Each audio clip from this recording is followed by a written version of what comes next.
শহীদ রাষ্ট্রপতি জিয়াউর রহমান, যিনি বাংলাদেশের সাবেক রাষ্ট্রপতি, তিনি যে বাংলাদেশের রাষ্ট্র ক্ষমতা গ্রহণ করেছিল, তারপর বাংলাদেশের যে রাষ্ট্রপতি হিসেবে দায়িত্বশীল ছিল, তিনি বাংলাদেশের উন্নয়ন অগ্রগতির জন্য কতটুকু কাজ করছেন? যথেষ্ট কাজ করছে জিয়াউর রহমান। কারণ বাংলাদেশের অতীতের যে বড় সমস্যা, বাংলাদেশের বড় সমস্যা ছিল খাদ্য। এই খাদ্যটা মানুষ ভাত পায় নাই, কিন্তু এই জিয়াউর রহমান আসিয়ে এই চীন, তারপরে জাপান, ওখান থেকে শ্যালো মেশিন নিয়ে এসেছে। এই শ্যালো মেশিন নিয়ে এসে শ্যালো মেশিন বসার পর জমিতে অনেক একজনের মাটির ফসল ওই 5 জনের মাটির ফসল একজন থুইত।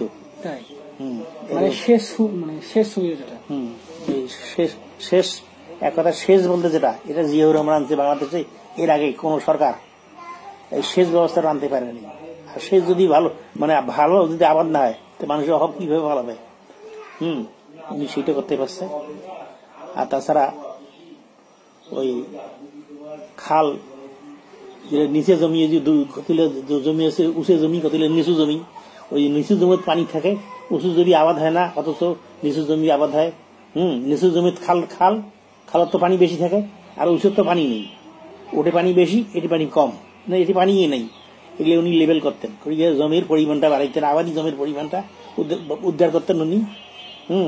উনি সব থেকে তো এই কাজটা বেশি করছেন। তাহলে আমরা এই অল্প আলোচনায় বুঝতে পারি যে তিনি বাংলাদেশের উন্নয়ন অগ্রগতির জন্য ভালোই কাজ করছেন।